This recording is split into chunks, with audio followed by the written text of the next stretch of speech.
Bienvenidos todos a esta masterclass que tenemos hoy del Instituto Europeo de Posgrado. Antes de comenzar la masterclass, quiero desearos a todos que estéis bien en vuestras casas o en cada uno de nuestros países, donde como a nivel global está sucediendo esta crisis. Bueno, pues nuestros deseos desde el Instituto Europeo de Posgrado es que estéis bien, que podáis sobrellevar esta crisis lo mejor posible. Vamos a trabajar un tema que en principio no tenía relación con la crisis que estamos viviendo, pero que como es una crisis que nos está afectando a todos los espacios y a toda nuestra vida, bueno, pues también en la educación nos va a afectar. Entonces, bueno, vamos a comenzar. Lo primero, me voy a presentar, soy Nuria Segovia, soy directora de tecnología de la red Suma, de la que forma parte el Instituto Europeo de Posgrado y todas las universidades que tenemos de la red Suma. Llevo más de 10 años en esta tarea de dirección de tecnología y bueno, pues aparte de esto soy licenciada en pedagogía y ahora mismo estoy desarrollando mi tesis doctoral en un tema muy parecido al trabajo que estamos presentando en esta masterclass. Es sobre el abandono de los estudiantes en la educación superior. Esta investigación que estoy haciendo me ha llevado a analizar de manera muy detallada cómo está la educación superior, cuáles son las tendencias que están marcando esta educación superior, cuáles son los retos a los que nos enfrentamos en la universidad, en la educación superior y cómo será la universidad del futuro. Y he querido, pues a través de esta masterclass, compartir con vosotros pues, el trabajo que he ido realizando de análisis y de investigación sobre la educación superior y que espero que entre todos nos lleve a sacar conclusiones válidas. Para empezar con este tema, vamos a analizar las tendencias que están marcando la educación superior. Y aquí os voy a pedir vuestra colaboración. Hemos preparado una encuesta que os voy a lanzar, una votación, con estas 4 tendencias que os marco en pantalla: la democratización, la apertura, la internacionalización y la tecnología. Os voy a lanzar la encuesta. Necesito que seleccionéis una de las que vosotros creéis que es la que más está impactando en la educación superior actual. Y luego, bueno, pues con los resultados que veamos vamos a ir viendo qué peros encontramos a cada una de las tendencias. En cuanto a la democratización, para que vayáis votando, nos referimos a esa capacidad de los sistemas educativos de acoger a una mayor cantidad de personas. Con apertura estamos hablando de la relación que tiene la universidad con el entorno laboral, con la empresa, con la sociedad. En cuanto a internacionalización, la internacionalización se refiere a la capacidad que las universidades tienen ahora mismo de acoger a una heterogeneidad de alumnos provenientes de muchísimos países. Y tecnología, pues todos sabéis, es lo que tenemos ahora mismo. Estamos hablando en virtual, estamos hablando a través de la tecnología, mediados por la tecnología. Bueno, pues vamos a seguir votando, que estoy viendo vuestros resultados y hacemos una cuenta atrás y finalizamos la votación. Venga, aprovechad estos últimos segundos porque en 3, 2, 1 finalizamos la votación y vemos los resultados. Voy a compartiros los resultados en pantalla para que veamos que hay un 18% de personas, hay un 18% que piensa que es la democratización de la educación. Vale, quedaros con esa cifra. Un 5% apertura. El 24% pensáis que es la internacionalización y el 53% la tecnología. Y todos lleváis razón. Vamos a ir viendo por qué. Vamos a analizar cada uno de los puntos. Y al final de la masterclass, como vamos a tener un debate, un turno de palabras, pues vamos a ver si estamos de acuerdo con lo que cada uno hemos aportado y hemos pensado. Y ahora se nos cuela el tema candente en la actualidad, el coronavirus. Un tema que está asolando a nivel global a todos los países, a todas las personas, a todas las comunidades, en todos los ámbitos de nuestra vida, a nivel personal, a nivel sanitario, a nivel económico, a nivel social, a nivel de relaciones. ¿Podemos hablar de tendencias con esta crisis que ha emergido en muy poquito tiempo? Pues la verdad es que tenemos que hablar de tendencias. Tenemos que hablar de tendencias, pero lo que no podemos asegurar es cómo vamos a ir evolucionando cuando finalicemos esta crisis, que esperemos sea pronto.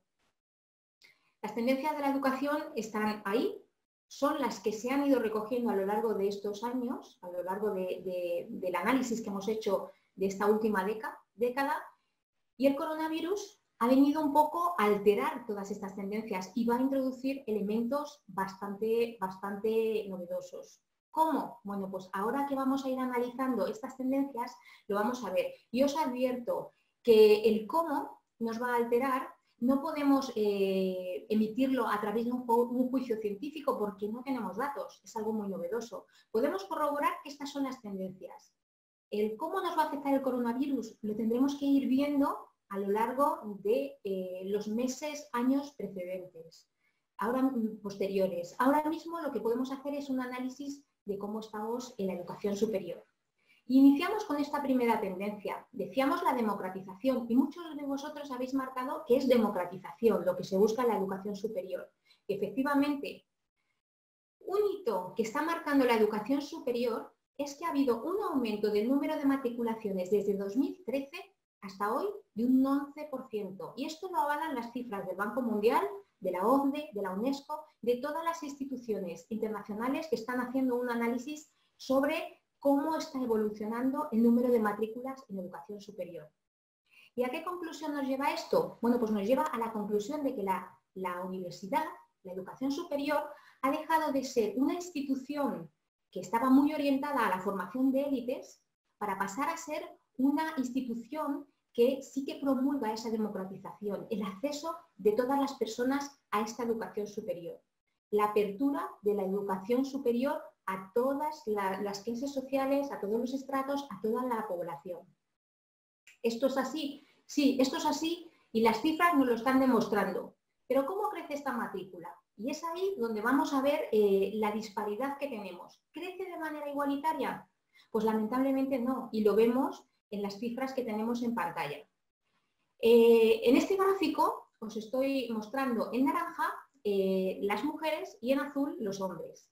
Y vemos cómo aún existe una gran disparidad entre el acceso a la educación superior, ligado a razones, por ejemplo, como el género, como lo que se muestra en pantalla, pero también a otras razones como es el origen social, el regional, el étnico, la edad, que también está influyendo, la discapacidad, barreras que están condicionando y están frenando esa democratización y que todavía las tenemos. ¿Y cómo se ve esto? Bueno, pues se ve que en rentas muy bajas y bajas todavía vemos cómo se percibe que el acceso no es igualitario, por ejemplo, por género, no como así en rentas medias altas o muy altas. En rentas medias altas y muy altas, los países que se clasifican según el Banco Mundial en esa clasificación de rentas, vemos que sí, que el acceso es más paritario, más igualitario e incluso, si son países de rentas muy altas, vemos que incluso las mujeres acceden con mayor intensidad a la educación superior que los hombres.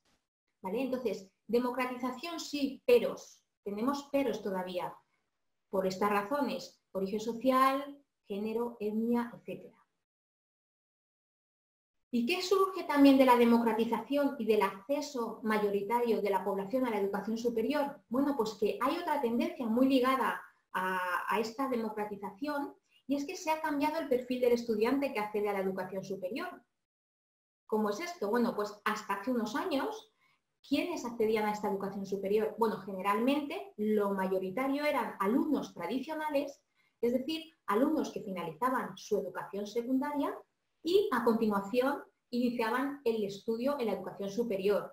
Alumnos con edades entre 18 y 21 años. Bueno, ¿y el perfil del estudiante ahora cuál es?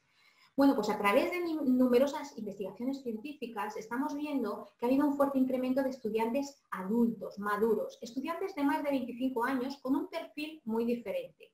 Un perfil que debe compatibilizar las cargas laborales y familiares con el tiempo de estudio. ¿Y esto qué significa en la educación superior? Bueno, pues significa algo que nos va a marcar muy definitivamente. Significa que el perfil de estudiante al que nos dirigimos es muy heterogéneo y que las expectativas, las motivaciones con las que se acercan estos estudiantes a las universidades también son muy diferentes. Y la educación superior debe atender a todas estas expectativas y motivaciones. Vamos a pasar al segundo de las tendencias que marcábamos, que era la apertura. Me habíais marcado, me parece que era un 5% de personas que pensabais que esta era una de las tendencias que también iba a marcar o que marcaba definitivamente la educación superior. Para ilustrar esta tendencia, os he puesto aquí un artículo de un periódico que de verdad me ha llamado la atención porque refleja muy bien el sentir de esa apertura, el sentir de esa tendencia de la educación superior. Mirad, leed, el 65% de los niños de preescolar terminará en un puesto de trabajo que hoy todavía no existe. Y esto es así. Entonces, la educación superior, ¿qué tiene que enseñar?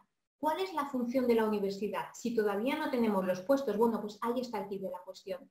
La educación superior tiene una gran responsabilidad en formar a estudiantes con las competencias necesarias, y hablamos de competencias, para afrontar los retos de la economía actual y futura. He dicho competencias y no conocimientos, ¿vale? Y aquí está ese sentido de apertura, ese sentido de que la universidad se tiene que abrir al mundo, al exterior, tiene que prever en qué tiene que formar a los estudiantes para poder capacitarles. No enseñarles contenido, sino capacitarles. Y esa es la tendencia hacia la que van las universidades del futuro. Pero también, y esto es muy importante, la universidad tiene una alta responsabilidad en la formación de ciudadanos sensibilizados con las problemáticas más actuales que hasta el día de hoy, o hasta las semanas actuales, eran el cambio climático y la desigualdad, y que hoy con la crisis que tenemos, la crisis sanitaria, bueno, pues se suman otras preocupaciones como son estas. La crisis sanitaria que tenemos, la seguridad, la salud.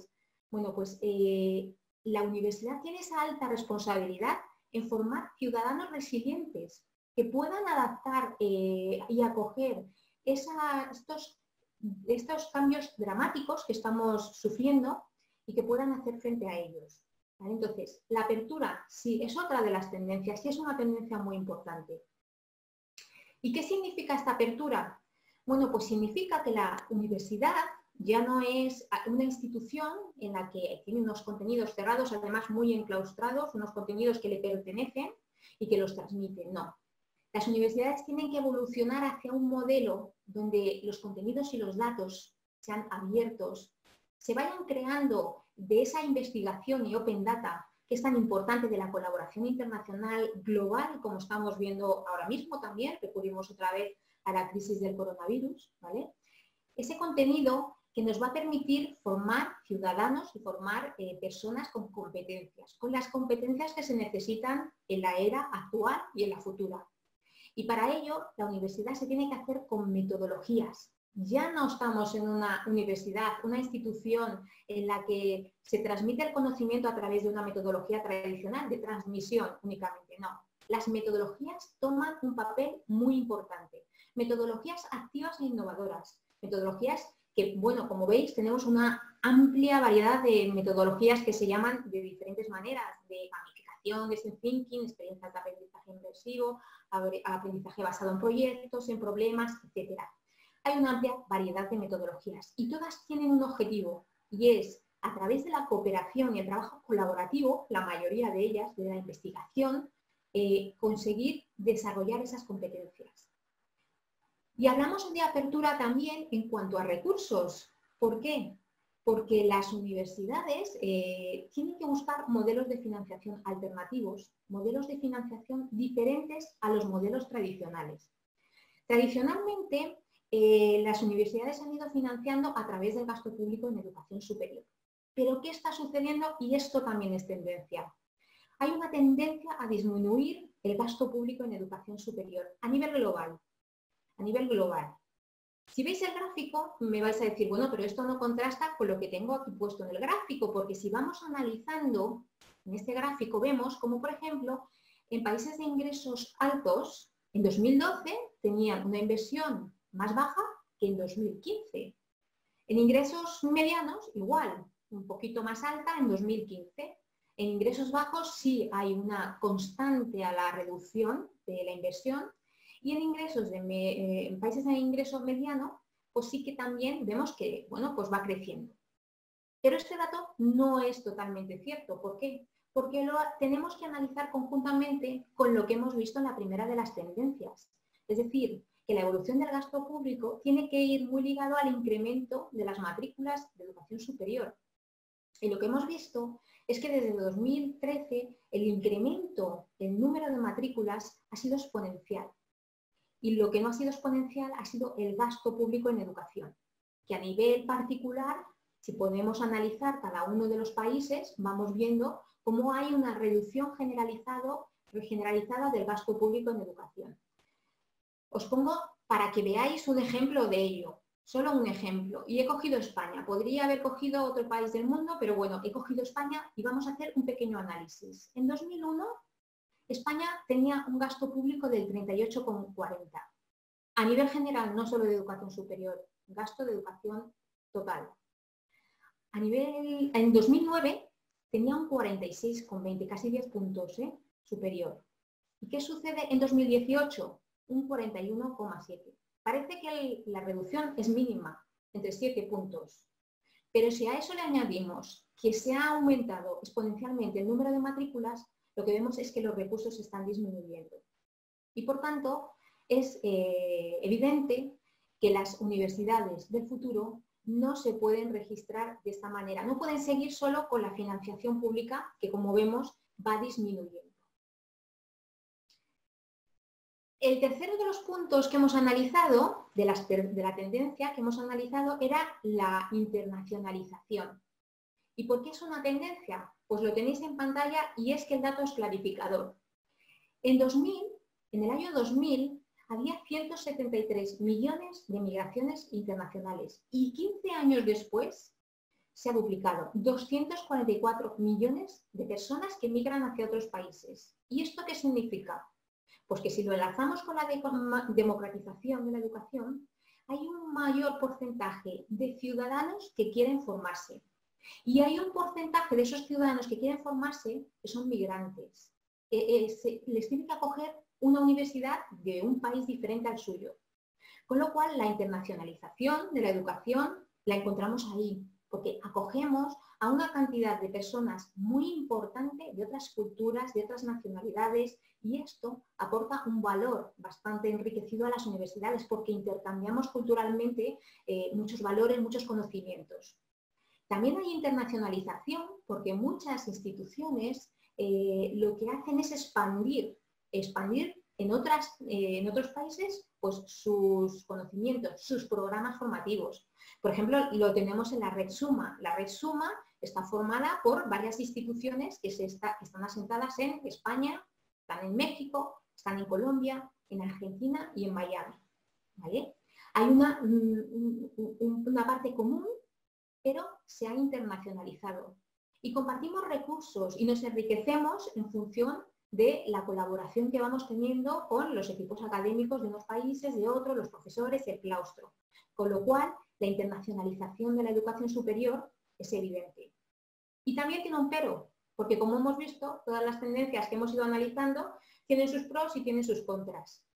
¿Y qué encontramos con la internacionalización? Bueno, pues que esta internacionalización, junto con la democratización, nos está dando una serie de problemas en cuanto a cobertura. ¿Por qué? Bueno, pues porque si sumamos el número de personas que deciden formarse en educación superior y además vienen de otros países, vemos que hay problemas en las universidades, sobre todo en las presenciales, para acoger a esa cantidad de personas que quieren seguir formándose, que quieren formar parte de la educación superior. Tenemos un problema para acoger a una población tan amplia, sobre todo, digo, en las universidades físicas, porque tienen unos espacios que están muy delimitados, tienen un ratio y de ahí no se pueden salir. Entonces, esta internacionalización nos está generando una serie de problemas, también en las políticas educativas. ¿Por qué? Porque las instituciones, ante esta heterogeneidad de alumnos, ante esta heterogeneidad de culturas y de diversidades, lo que tiene que hacer es generar unas políticas de acceso e inclusión diferentes a las que ha tenido hasta ahora. ¿Por qué? Pues porque tiene que atender a un perfil de alumnos muy diferente y cada uno pues, requiere una respuesta educativa diferente. Por lo tanto, las políticas de acceso a la educación e inclusión deben ser diferentes. Y también tenemos, debido a esta internacionalización, un problema en cuanto a la transnacionalización de los programas y de los títulos. Tiene que haber un acuerdo internacional pues, para que un título que se obtiene en una universidad de un país pueda ser homologable, pueda ser válido y te permita trabajar de manera oficial en otro país con tu título universitario. Entonces, toda esta tendencia de la internacionalización nos lleva a otras cuestiones que están muy al alza y que las tenemos presentes. Y finalmente, la tecnología. Y el 55, creo recordar, por ciento de vosotros ha apostado por la tecnología como una de las tendencias que están marcando la educación superior. Y lleváis razón. Es una de las tendencias que ahora mismo, sobre todo en estos momentos de crisis sanitarias, están cobrando un peso muy importante. ¿Por qué? Bueno, pues porque nos permite seguir estudiando, nos permite no frenar nuestro progreso académico, nuestro programa que estamos cursando, debido pues, a la situación de confinamiento que estamos viviendo a nivel global en estos días. ¿Por qué la tecnología? Pues porque está generando todas estas modalidades de formación tan diversas, tan amplias, que recogen tantas casuísticas y tantas variedades educativas. Desde la formación presencial mediada por las tecnologías, porque en la formación presencial la tecnología tiene un peso muy importante también, hasta estas modalidades que están mediadas por la tecnología, como el blended learning, e-learning, mobile learning, redes sociales, MOOC, recursos educativos abiertos, etc. Importante esta tecnología, ¿por qué? Porque nos permite a través de diferentes dispositivos ir progresando en nuestro estudio académico desde ordenadores, teléfonos, tablets y a través de múltiples formatos, multimedia, audiovisual, texto, etc. Entonces la tecnología sí es un valor al alza, es una tendencia que se está consolidando y que me atrevería a decir, aunque como os he comentado al principio, no tenemos datos científicos que lo avalen, pero me atrevería a decir que es una de las tendencias que a raíz de esta crisis del coronavirus se tiene que corroborar de una manera más definitoria, ¿vale? ¿Pero qué pasa con la tecnología? Pues que encontramos problemas aún. Encontramos problemas, ¿por qué? Porque aunque es una tendencia y porque desde la UNESCO, desde el Banco Mundial, se está hablando de que la tecnología tiene que imperar en el sistema educativo. Estamos viendo, por ejemplo, a raíz de esta crisis, cómo muchas instituciones educativas, sobre todo presenciales, están teniendo una difícil transición a lo virtual. Y es que transicionar a lo virtual, pasar de un modelo presencial a un modelo virtual, no se puede hacer en 2 días. No, nos equivocamos. Pasar de un modelo presencial a un modelo virtual exige un trabajo muy constante que las instituciones que somos 100% virtuales conocemos, de análisis, de herramientas, de virtualización, diseño instruccional, que requiere un proceso y una maduración de los puestos de trabajo muy importante. Pasar de lo presencial a lo virtual no es trasladar un contenido teórico en formato presencial, un contenido que arroja un profesor, a un formato virtual y subirlo a una plataforma. Eso no es. Entonces, ahora, con esta crisis, se está viendo todavía las carencias que tenemos en tecnología, en muchos sectores, en muchos países y en muchas instituciones. Por tanto, la tecnología sí es una tendencia que va a marcar y está marcando, pero que todavía necesita madurar mucho. Y no solo la tecnología como tal, como un medio para transmitir esta formación, sino la infraestructura con la que contamos. ¿Qué nos está pasando estos días? Nos está pasando a todos. ¿Aguantará nuestra fibra? ¿Aguantará nuestra banda ancha, nuestra conexión? Bueno, pues os he dejado un titular que realmente marca en amarillo lo que a todos nos preocupa. La fibra no es elástica. Hay países donde todavía no hay una infraestructura de fibra óptica que permita garantizar el acceso a las comunicaciones de manera equitativa y de manera con calidad. Y esto pasa, y hasta que no se solucione esto, la tecnología va a estar presente, pero hasta que no se solucionen las infraestructuras de cada país, no se va a poder avanzar y tender hacia esta modalidad virtual.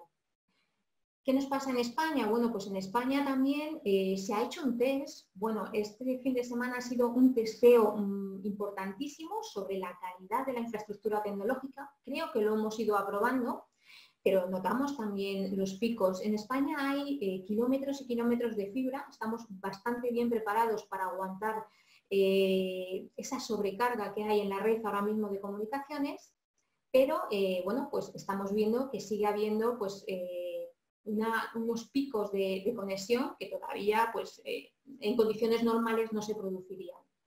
Pero bueno, esto es en cuanto a la tecnología, estas son las tendencias que están marcando la educación superior. ¿Y qué nos apuntan estas tendencias? Bueno, pues a que tenemos muchos retos todavía que tenemos que superar en la educación superior. ¿Qué retos son estos? Bueno, están muy relacionados con lo que hemos visto anteriormente. Pero en esta parte lo que vamos a ver es cómo podemos solventar cada uno de estos retos y qué tenemos que hacer. Importante es que en esta parte no creamos que hay una varita mágica que hacemos chas y ya vamos a solucionar el reto. Estos retos se van a ir solucionando y avanzando con tiempo, porque requieren de mucho trabajo. Por ejemplo, los retos sobre la cobertura. Hemos dicho que cuando una cantidad muy amplia de personas en el mundo quieren acceder al sistema educativo de la educación superior, pues tenemos problemas en la cobertura. Y estos problemas en la cobertura no son lineales, no se producen en todos los sitios de la misma manera. ¿Por qué? Bueno, pues porque hay poblaciones que son más vulnerables y que a los que les cuesta más el acceder a esos servicios de educación superior. Por ejemplo, los sectores con menores ingresos o, bueno, en algunos países, las personas que viven en unas zonas rurales remotas, alejadas de las cabeceras de los centros urbanos y donde el acceso a esta educación superior es más difícil. ¿Y qué solución podemos encontrar a esto? Bueno, pues si analizamos la OCDE, la UNESCO, todos los informes internacionales, vemos cómo plasman en los sistemas de formación abiertos y a distancia, flexibles y accesibles, mediados por la tecnología, cómo plasman la posible solución a este problema de la cobertura. Pero aquí volvemos a lo que hemos comentado anteriormente. Tenemos otro reto y es el de la infraestructura tecnológica. ¿Están todos los países preparados para acometer este cambio? Es uno de las barreras y de los hándicaps que tenemos todavía en la educación superior y que, como veis, no es un problema de educación, es un problema de infraestructura general de un país, de infraestructura tecnológica. Tenemos retos sobre el acceso. Y aquí voy a remarcar un punto. Siempre digo sobre el acceso, pero el acceso no se refiere solo al acceso de los alumnos, a la capacidad de acceder a la educación superior.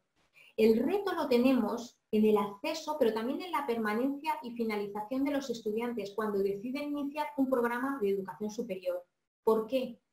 Bueno, pues porque si analizamos a nivel internacional las cifras de abandono de la educación superior, los datos en algunos países son escalofriantes. Se abandona muchísimo la educación superior y ahí tenemos un triple problema. Es un problema para el alumno. ¿Por qué? Porque cuando decides iniciar un programa de educación superior, una carrera universitaria, tienes unas expectativas marcadas, lo haces por algo, tienes unos objetivos. Si a mitad de tu carrera abandonas, pues no estás cumpliendo los objetivos que te habías planificado, has fracasado. Psicológicamente te puede afectar. Por tanto, a nivel personal, la falta de permanencia y finalización de los estudios es un problema y, por tanto, hay que acometer ese reto. Y también es un problema para las instituciones educativas. ¿Por qué? Bueno, pues porque cuando una institución educativa inicia su campaña académica, su convocatoria académica, prevé una serie de recursos en función del ratio de alumnos que tiene planificado acoger. Imaginaos que tienes 150 alumnos en una convocatoria y a mitad de convocatoria se van 60. Entonces sobredimensionas unos recursos que no vas a utilizar, con lo cual las instituciones también tienen un problema. Y tenemos un tercer problema a nivel global, a nivel social, a nivel de país. ¿Por qué? Bueno, pues porque más o menos vemos que la educación sigue financiándose con fondos públicos. Entonces, cuando una persona decide abandonar los estudios, ha estado utilizando unos fondos para los que luego el país no va a tener un retorno en forma de personal formado que pueda trabajar en un puesto cualificado, que pueda desarrollar una profesión que va a dar un retorno a esa sociedad. Entonces, el reto del acceso es un reto muy importante y es algo sobre lo que las universidades hoy en día, me da igual que sean presenciales, virtuales, a distancia, tienen que trabajar porque tienen un problema muy grande. ¿Y qué medidas tenemos que promover para esto? Bueno, pues hay que transformar la universidad y hay que transformarla de manera, bueno, pues integral, con modelos educativos más abiertos, donde se potencie esa accesibilidad y el sistema de una educación pues, virtual, más abierta, a distancia, pero sobre todo, donde se promueva una educación orientada a la empleabilidad. ¿Por qué? Porque el objetivo de una persona cuando accede a la educación superior es conseguir un empleo, mejorar su profesión, adquirir unas competencias. Si ese objetivo no lo tiene claro, porque la educación o la carrera en la que se ha inscrito no lo ve claro, probablemente sea un alumno que abandone. Tenemos que transformar también las metodologías y los recursos para que sean los más efectivos y para conseguir que enganchemos a este alumno y consigamos que adquiera las competencias necesarias, las competencias para las que se ha inscrito en ese programa. Y fundamentalmente, en este reto que tenemos sobre el acceso, no podemos olvidar nunca nuestro potencial docente. Tenemos que formar y capacitar a los docentes porque son una pieza fundamental del sistema educativo. Y estos docentes tienen que estar formados para poder incorporar las metodologías innovadoras, el empleo de las tecnologías y para poder dar una respuesta personalizada a los estudiantes. Por tanto, el reto que tenemos sobre el acceso es enorme. Es un reto muy ambicioso y es uno de los más importantes en cuanto a la educación superior. Y la calidad. También tenemos un reto sobre la calidad. ¿Por qué? Porque cuando hablábamos de las tendencias hacia las que se dirige la educación superior, hablábamos de una universidad abierta. Abierta para preparar a las personas, a los alumnos, para los retos de los mercados emergentes, de los mercados futuros. Bueno, esta universidad, para poder acometer este reto, tiene que ser una universidad proactiva, que se anticipe a estas demandas de los empleos existentes. Tiene que ser una universidad que investigue, que se convierta en un motor que potencie esta investigación y la innovación. Por tanto, es una universidad que cuando hablábamos de la financiación, que viene de fondos públicos, y decíamos, tiene que buscar otras fuentes de financiación, pues aquí lo tenemos. Es una universidad que sea capaz de generar sus propios fondos a través de la investigación, de la innovación, del I+D+I. Las universidades ya no son instituciones donde se transmite el conocimiento, como veis, son partes muy importantes del motor que mueve la economía y la sociedad. Y es un reto porque todavía no lo hemos conseguido. ¿Cómo tenemos que conseguir esto? Bueno, pues hay que diversificar mucho las misiones, replantear la oferta educativa, los programas, los itinerarios, hay que potenciar esa internacionalización y la cooperación, etc. Y fundamentalmente también hay que adoptar modelos de calidad que permitan, sobre todo, hacer autocrítica. Hacer autocrítica a nivel institucional, a nivel de sistema educativo, a nivel de personas, pero necesitamos realizar estos modelos de calidad que nos van a garantizar que vayamos creciendo como institución. Y finalmente, porque tenemos muchos más retos, pero como importantes vamos a señalar estos 4, tenemos unos retos sobre la diversidad. ¿Y por qué? Pues lo hemos visto. Tenemos un perfil muy heterogéneo de alumnos que acuden a nuestras instituciones, que acuden a nuestras aulas, de diferentes culturas, condiciones, idiomas, edades, objetivos, con diferentes metas. Entonces, no podemos atender de una manera homogénea a todos los estudiantes. Tenemos que garantizar políticas que favorezcan este acceso e inclusión y que favorezcan una personalización de la educación. ¿Vale? Entonces, la universidad también tiene este reto de atender a la heterogeneidad de las personas que acuden a sus instituciones. Y con estos retos vamos a pasar a la última parte de nuestra masterclass. ¿Hacia dónde vamos? Quizá la pregunta hoy en día pues, puede llevarnos hacia muchas respuestas. Después de ver las tendencias y los retos, pues podemos plantearnos hacia dónde vamos. Bueno, pues tenemos claro que vamos a ir hacia una educación abierta. Una educación donde recursos como los recursos educativos abiertos, los cursos en abierto como los MOOC, el Open Data y el Open Source están tomando un protagonismo muy importante.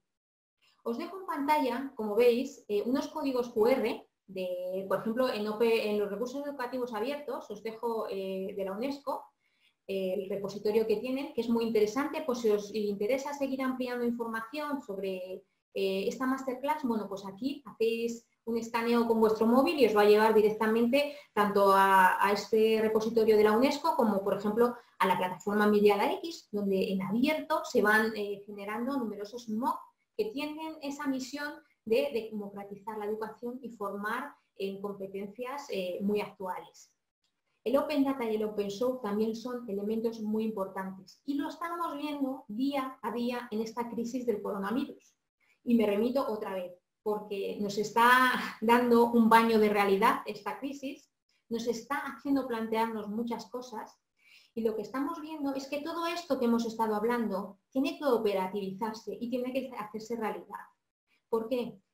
Os he puesto este mapa del coronavirus que seguro que todos conocéis, que es el mapa que está desarrollando ArcGIS de ERRI y que lo que hace es tomar diariamente los datos de fuentes oficiales de la OMS, del CDC, del CDC China, etc. Esto lo que permite es que tengamos un conocimiento actualizado y global de todos de cómo está yendo la evolución del coronavirus en cada uno de los países. Y esto es a nivel sanitario, pero con esto os quiero ejemplificar cómo el conocimiento abierto nos hace ver la globalidad del problema.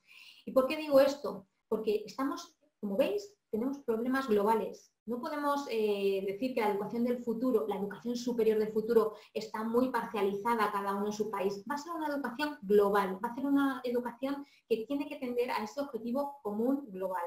Y las soluciones que demos pues van a ser soluciones globales. Bueno, pues en este mapa veis un ejemplo de por qué es necesario abrir los datos, para conseguir esa colaboración y para conseguir el trabajo de investigación y colaboración que está haciendo, por ejemplo, la Unión Europea en su portal de datos abiertos y donde va recogiendo numerosas investigaciones, numerosos datos que se van generando en diferentes países y que se ponen en común aquí para que todos los investigadores y toda la gente que está trabajando sobre este problema global tengan los datos a su disposición. Os dejo también, si os interesa seguir viendo sobre este tema, el código QR para que lo tengáis presente. Hemos visto que la educación va hacia un modelo abierto y también va hacia una flexibilidad. ¿Por qué? Porque tenemos que olvidarnos de los currículos cerrados, estáticos, que van desarrollándose año tras año y década tras década. Se tiende a un currículum flexible, donde a través de un sistema multimodal se dé esa flexibilidad tanto en los itinerarios como en los módulos, como en la forma de acceder al conocimiento y de formarse. Y esto se consigue porque, como hemos visto, una de las tendencias de la educación superior también es que vamos a formar en competencias, no en conocimientos. Tenemos que olvidarnos del conocimiento, del contenido, no del conocimiento. Y lo que vamos a ir es a formarnos en competencias. Y las universidades tienen que transformar sus sistemas no para evaluar contenidos de una materia, sino cómo han ido adquiriendo los alumnos las competencias y cómo las dominan. Y en ese sentido, el aprendizaje basado en competencias, que os dejo también un código QR para que ampliéis conocimientos sobre esto, es uno de los baluartes de la educación del futuro.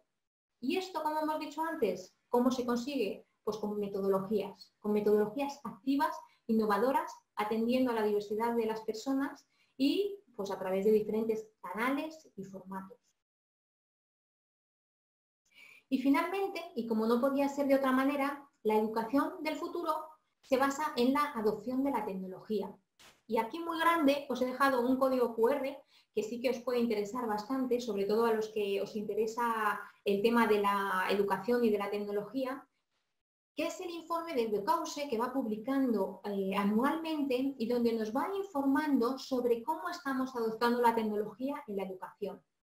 Y en este informe, concretamente en el último que se ha desarrollado, nos establece como 3 escenarios de adopción de la tecnología. Una adopción cercana, es decir, cómo estamos hoy, qué hitos estamos consiguiendo hoy en cuanto a tecnología. Una adopción en 2 o 3 años, a medio plazo, y una adopción más a largo plazo, entre 4 o 5 años. En cuanto a lo que tenemos hoy, bueno, pues destacan como hitos que se están consiguiendo, pues el aprendizaje móvil y las tecnologías analíticas. En cuanto a lo que vamos a conseguir previsiblemente en 2 o 3 años, encontramos la realidad mixta y la inteligencia artificial. Y en 4 o 5 años, pues lo que vamos a ver es un poco más el desarrollo del blockchain, que hoy lo tenemos, efectivamente, pero lo tenemos que desarrollar, y tecnologías como los asistentes virtuales. Vamos a ver de manera muy rápida algunas características de cada una de estas tecnologías. Por ejemplo, del aprendizaje móvil. El aprendizaje móvil hoy sí podemos hablar de que es una realidad, de que nos estamos formando pues, a través de micropíldoras en contenidos muy prácticos, muy útiles en el aquí y en el ahora. Este es el aprendizaje móvil. El aprendizaje que nos permite utilizar, por ejemplo, la realidad aumentada, la virtual, la mixta, pues por ejemplo la realidad aumentada para visitar a través de nuestro móvil pues, un museo y analizar pues, los cuadros que se están expuestos, etcétera. Pero todavía estamos en una fase muy inicial de adopción de esta tecnología. Es verdad que ya la hemos iniciado y que, bueno, pues que muchas instituciones están más avanzadas, pero todavía estamos en esa fase inicial. ¿Por qué? Pues porque como toda la tecnología requiere un gran esfuerzo y una gran inversión. Entonces, bueno, es una realidad, pero tiene que ir mejorando. ¿Qué tenemos también actualmente? Y es verdad que esto sí que, sobre todo en instituciones virtuales como Instituto Europeo de Posgrado o cualquiera de las instituciones de la red Summa, sí que tenemos tecnologías analíticas que están tomando un protagonismo muy importante en la educación superior. ¿Por qué? Porque estamos operando a través de plataformas y en estas plataformas los estudiantes y todo el personal que trabajamos estamos dejando una huella digital, un rastro que es posible analizar. Bueno, y esto se consigue pues, con estas tecnologías analíticas que nos van a permitir ver el resultado de nuestro aprendizaje, cuantificar y visualizar las dimensiones de la motivación y el esfuerzo de los estudiantes, predecir el rendimiento, nos van a permitir conocer qué estamos haciendo, en qué tenemos más dificultades, qué es lo que más nos interesa y podemos tomar decisiones a partir de esto. Y es verdad que lo estamos utilizando y es verdad que en un futuro va a ir mejorando y que los datos, la cuantificación de datos tiene que ir trasladando no solo la cuantificación, sino el análisis cualitativo de estos datos que nos dé respuestas interesantes sobre lo que es la educación y hacia dónde vamos. Pero es verdad que es una de las tecnologías que sí que ya está en nuestras instituciones, estamos aprovechando esta tecnología y está muy implantada. A medio plazo, pues tendremos la realidad mixta. Una realidad mixta que nos va a permitir desarrollar metodologías muy prácticas basadas en las experiencias con objetos virtuales. ¿Pero qué está pasando? Que hoy en día no lo tenemos realmente aplicado en educación superior. ¿Por qué? Porque todavía se requiere mucha inversión en desarrollar productos adecuados. Los productos que tenemos son bastante caros en estos momentos y porque todavía tenemos que formarnos mucho pues para ver sobre todo cómo desarrollar estos productos y sobre todo cómo aplicarlos.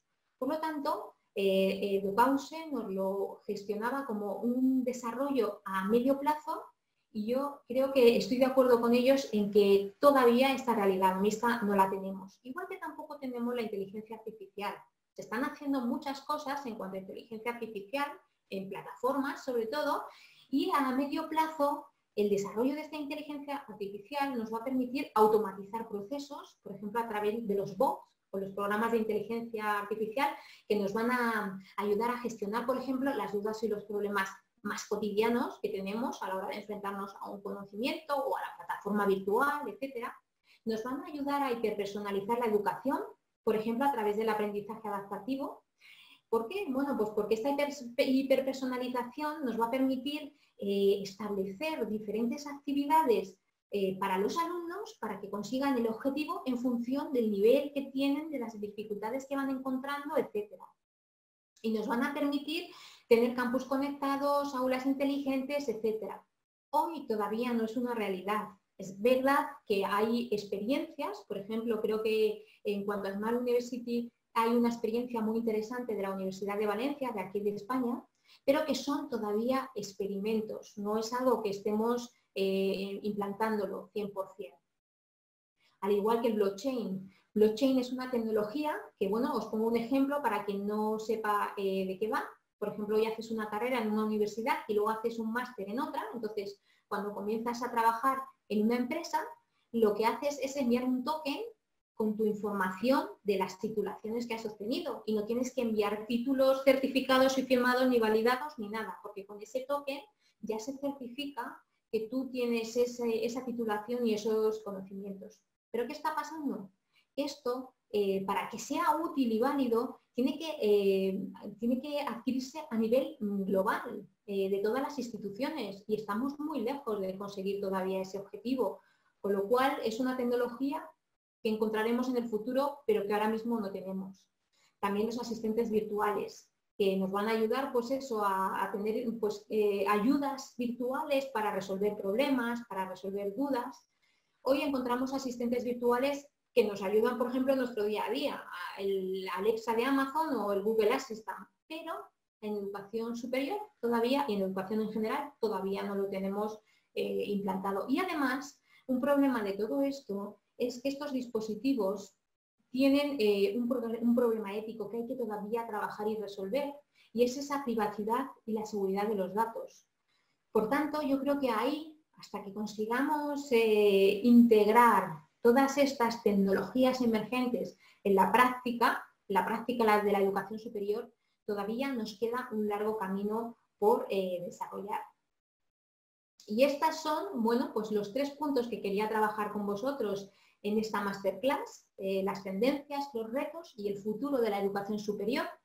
Creo que hemos ido dilucidando hacia dónde podemos ir, pero ahora sí que es verdad que es el momento de que vayamos intercambiando las dudas o las apreciaciones o los comentarios que cada uno quiera hacer en función de lo que hemos debatido y que creo que puede enriquecer bastante el trabajo que hemos desarrollado.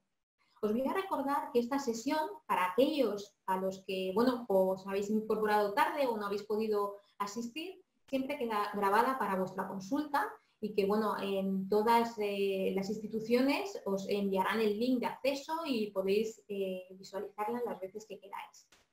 Hasta aquí esta sesión. Voy a ir al chat para ver si tenemos preguntas, si hay comentarios y bueno, daros las gracias sobre todo por vuestra presencia, por el interés que habéis mostrado, porque la verdad estamos en un momento muy complicado, pero tenemos que tirar para adelante y tenemos que, con nuestro trabajo, ir generando, pues, no perder el tiempo, ir generando ese conocimiento que cuando salgamos de la crisis, el trabajo que hemos hecho lo vamos a tener ahí. No sé si tenéis alguna duda, estoy viendo por aquí que son mensajes de agradecimiento. Muchas gracias a todos vosotros, la verdad que ha sido un placer. Y a ver, espera, que aquí había una, se va entrando mucho comentario y no doy, no doy abasto para leerlo. A ver, voy a hacérmelo en grande. Claro, como me dice Carlos, dice, ¿cómo unificar competencias para los cursos y cada módulo empresarial por países diferente? Y efectivamente, este es uno de los temas que todavía queda mucho recorrido por hacer. Es uno de los retos, como hemos visto, son tendencias y retos que hemos ido recogiendo en nuestra conferencia. Mirad, yo me voy a remitir al espacio europeo, por ejemplo. En el espacio europeo, sabéis que se ha unificado el tema de competencias en el espacio europeo, no a nivel global, que sería el siguiente paso que tuviéramos que dar. Y a partir de ese trabajo unificado se tienen que ir definiendo para cada uno de los, para cada una de las carreras profesionales, áreas, etcétera, las competencias. Os remito a la Unión Europea porque es el tema que más conozco y porque es el trabajo en cuanto a unificación de competencias que hay más avanzado a nivel global. Entonces, es uno de los hitos que todavía tenemos como reto, Carlos. Ahí todavía no hemos conseguido que haya una unificación. Se están haciendo pasos. Es muy complicado. Es igual que lo que hablábamos del blockchain. Para que todas las instituciones y todos los países se unan a esa tendencia, a esa plataforma global que hay que montar, requerimos todavía mucho trabajo de colaboración. Y aquí es donde hablábamos de la apertura. La apertura en estos hitos, en estos elementos, es donde más se va a ver afectado. Esta apertura, que todavía es verdad que no lo tenemos conseguido, es donde vamos a ir viendo cómo se va reflejando el trabajo colaborativo, la colaboración que tienen que hacer los países pues, para llegar a esa homogeneización. ¿Vale? Entonces, bueno, ahí es lo que te puedo decir, que todavía nos queda, son retos, como hemos ido marcando, y bueno, pues tenemos que ir en esa dirección. Nosotros como personas, como alumnos o como profesores, bueno, lo que podemos ir aportando es nuestro conocimiento. Ya es más en cuanto a sistemas educativos. ¿Consideras que la situación actual puede provocar un gran crecimiento de la formación online, ya que muchas instituciones que no tenían este tipo de formación la han puesto en marcha? Bueno, aquí, Frances, es lo que hemos estado hablando. Sí, yo creo que la educación virtual, igual que el teletrabajo, el teletrabajo, si os dais cuenta, ha sido como algo que, bueno, a través de las empresas no queríamos ver pues porque lo veíamos inviable. Pues en estos momentos se está demostrando que sí que es posible. La formación online sí puede tener un empuje con esta crisis, sí puede verse beneficiada, pero no toda, porque como hemos visto anteriormente, no es posible pasar de un formato presencial a un formato virtual en 2 días. Las instituciones que trabajamos 100% virtual, que llevamos muchísimo tiempo trabajando en este modelo, vosotros si sois alumnos del Instituto de Asturias, de UEM, de SUMA, de cualquiera de las instituciones de la red SUMA, veréis que hablamos de la modalidad de la metodología Social Más. Es una metodología, Frances, para que os hagáis una idea, que en el instituto y en todas las universidades de la red SUMA llevamos trabajando muchos años. Y llevamos trabajando, encontrando, nos hemos equivocado, hemos rehecho, hemos vuelto a hacer. O sea, esto quiere decir que para conseguir un modelo virtual que sea efectivo, que satisfaga a los alumnos, con todos los errores que podamos cometer, porque es verdad que los vamos a tener, no podemos hacerlo de un día para otro. La formación virtual no es una formación que, como os he dicho, se pueda trasladar en un día de un formato presencial a un formato virtual. Eso es digitalizar, pero no es formar virtualmente. La formación virtual conlleva también el desarrollo de herramientas, de paquetes educativos que tienen que trabajarse mucho, con un equipo interdisciplinar que hay por detrás que es muy fuerte, porque la formación virtual tampoco es una formación barata, por decirlo de alguna manera. Conlleva un despliegue de recursos técnicos y de personal especializado muy importante. Por lo tanto, sí considero que la situación actual puede beneficiar y puede aventajar al formato virtual, pero considero que para que esto sea una realidad de calidad, tiene que haber mucho trabajo por detrás. Y aquí encontramos otro pero a esta parte que estamos viviendo. Si consideramos que las instituciones que operan en presencial, por decirlo de alguna manera, pueden trasladarse en 2 días a lo virtual, ¿qué estaremos haciendo? Desvirtuando la calidad de la formación virtual. Y la verdad sería un gran error conseguir esto. ¿Por qué? Porque las instituciones virtuales también tenemos un gran reto en potenciar que todos vosotros, todo el público, considere que la calidad que le transmitimos con lo virtual es tan buena como lo presencial.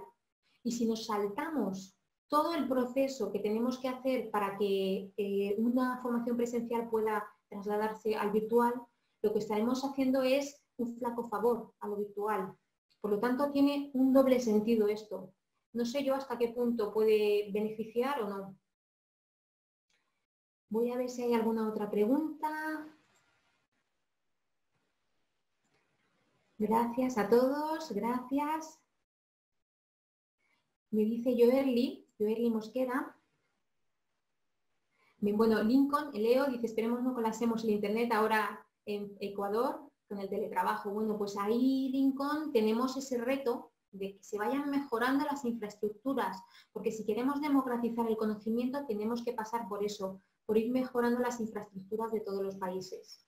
Y Joerly dice que creo que un desafío más grande es poder garantizar las políticas de desarrollo territorial que permitan la garantía de la educación en todos los niveles. Efectivamente, de modo que la tecnología no genere crisis económicas en cuanto a la empleabilidad. Estamos en ello, Joerly, estamos en la época digital y es verdad que, bueno, pues aquí hay lecturas de todo tipo. Hay lecturas en las que parece que lo virtual o la tecnología está supliendo determinados puestos, está economizando puestos que se suplen con la maquinaria, con la tecnología, pero estamos en esa época digital y nos tenemos que adaptar. Lo que tenemos que hacer es, lo que decíamos en la masterclass, es formar un capital de personas con competencias para asumir estos retos y sobre todo para resistir, para ir sobre todo sobreponiéndonos a todos los cambios, que realmente estamos en un mundo de cambios, a todos los cambios que nos vayan a ir surgiendo durante, bueno, pues la época que nos toque vivir. Dice Selva Marion, ¿qué otras limitantes pueden tener los retos sobre infraestructura tecnológica aparte de la inversión económica? ¿Qué otros limitantes pueden tener los retos sobre infraestructura tecnológica? Pues hay muchos retos. Bueno, no sé si te refieres a esto, pero en cuanto a infraestructura tecnológica, cada país tendrá que asumir los retos que tiene. Hay países que por su territorialidad, por su territorio, por sus características geográficas y físicas, pues lo tienen más difícil para desplegar esta infraestructura tecnológica necesaria. Entonces, ahí todavía se necesita mucho trabajo y mucha inversión a nivel de países para que esta infraestructura tecnológica necesaria sea una realidad. Y mucha investigación también, porque ahora estamos hablando de fibra óptica, de 4G, 5G, pero bueno, pues a lo mejor para determinados puntos se necesitan otras soluciones. Caroline dice, las universidades tienen un sistema de acreditación por programa institucional. ¿Cómo le garantizan al estudiante que la universidad tenga que ir hacia donde se apunta? Pues es una responsabilidad de la universidad, efectivamente. Lo que hemos hablado es cómo las universidades tienen que abrirse a las nuevas realidades económicas y sociales, cambiando los programas, los itinerarios, etc. ¿Cómo vamos a garantizar esto? Pues como hemos dicho, en uno de los puntos de la masterclass hablábamos de que una de las tendencias a las que tenemos que ir es a internacionalizar los programas, los títulos, y es a través de las competencias.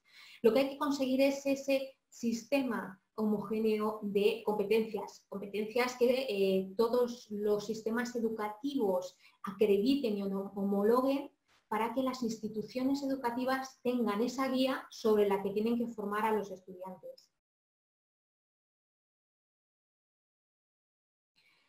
Salit dice, Nuria, buenos días. ¿Qué otros indicadores utilizan como organismo estudiantil para medir la calidad de sus programas y ofrecer un valor diferenciado como programa virtual entre diferentes instituciones? Pues va un poco, creo que en relación con la pregunta que me había hecho Caroline, que bueno, pues todos los sistemas educativos tienen sus entidades acreditadoras de calidad. Cada país, sobre todo a nivel, por ejemplo, europeo, pues hay un sistema de calidad que acredita los títulos, las homologaciones, las competencias. Bueno, pues el sistema hacia el que tenemos que ir es hacia un sistema donde se pueda acreditar esa calidad en función de unos indicadores que sean aprobados de manera global. A ver, Hugo dice, ¿de qué manera la tecnología puede garantizar unos estándares mínimos de calidad educativa y evitar formación de mala calidad o insuficiente? Asimismo, ¿cómo se pueden asegurar los contenidos en formato digital y evitar el plagio? Bueno, pues esto, Hugo, estamos incidiendo de nuevo en el tema que hemos dicho. Se necesita acreditar la calidad. Y para ello necesitamos entidades que lo acrediten, entidades internacionales, entidades que, bueno, pues en virtual tenemos algunas ISOs que acreditan esa calidad educativa, etcétera. ¿Cómo se puede asegurar los contenidos en formato digital y evitar el plagio? El contenido, como hemos visto, pierde el valor, va a perder el valor que tiene como tal, como un bien que pertenece a una institución. Los contenidos ahora mismo, si habéis visto lo que hemos hablado en la conferencia, tienden a una apertura, a una internacionalización del conocimiento, de los contenidos, a una colaboración. Los recursos educativos abiertos son contenidos que tanto profesionales educativos, investigadores, profesionales de todo tipo, están generando y están compartiendo a la comunidad para su uso. Yo puedo coger un recurso educativo abierto, un recurso que me ha realizado otro docente, otra institución y que me viene muy bien para mi práctica educativa y lo puedo adaptar, cambiar, mejorar y enriquecer y volverlo a generar a esos recursos educativos abiertos para que otros profesionales también puedan hacer uso de ellos y si los cambios que yo he aportado les son útiles, poder aprovechar ese conocimiento. Y es la única manera de que vayamos enriqueciendo el conocimiento y vayamos creciendo como comunidad educativa. Bueno, pues vamos a resolver, porque ya nos hemos pasado de la hora, me están diciendo. Vamos a resolver alguna otra pregunta y lo que voy a hacer es todas estas preguntas que se puedan quedar sin resolver, lo vamos a colgar en los foros de debate de las asignaturas, ¿vale? O sea, que no os preocupéis o, bueno, también podéis irlas transmitiendo a través de mentorías académicas o de vuestros foros y que me las hagan llegar para seguir con el debate. Carlos Garzón dice, yo creo que uno de los grandes problemas de la educación superior es continuar con el paradigma de las clases magistrales y cambiar a un enfoque mucho más constructivista enfocado al desarrollo personal. Eso ayuda a la formación virtualizada, efectivamente. Y no es fácil, Carlos, no es fácil porque se necesita mucha inversión en investigación, sobre todo, y mucho trabajo. También se necesita, desde mi punto de vista ya esto... sobre todo desde mi punto de vista, creo que se necesita que los docentes estemos preparados para afrontar estos retos, para conocer a nuestro aula, para conocer las demandas que nos exigen nuestros alumnos y poder responder a ellas. Y muchas veces no estamos formados porque lo primero, no tenemos tiempo para formarnos, lo segundo, por las tareas académicas, administrativas y de investigación no nos da tiempo a conocer a nuestro alumnado y por tanto tenemos ahí un gran problema, ¿vale? Pues yo hasta aquí os voy a dejar. Me alegra muchísimo que veo que os ha gustado la masterclass que hemos celebrado y bueno, quisiera daros las gracias, quisiera transmitiros todo el ánimo que tanto desde mi persona como del Instituto Europeo de Posgrado y desde la red Suma estamos intentando transmitiros estos días para afrontar esta situación de la que vamos a salir y que vamos a salir reforzados, esperemos, sobre todo con esa resiliencia que también nos estaban pidiendo y sobre todo para afrontar pues, estos retos que nos vayan a venir y enriquecernos como personas. Me despido de todos vosotros, como os he dicho, esta sesión va a quedar grabada. Y nada, muchísimas gracias, nos vemos en las siguientes. Y a mis alumnos del máster, que sé que estáis por aquí, pues también nos vemos en los foros y seguimos charlando. Muchas gracias.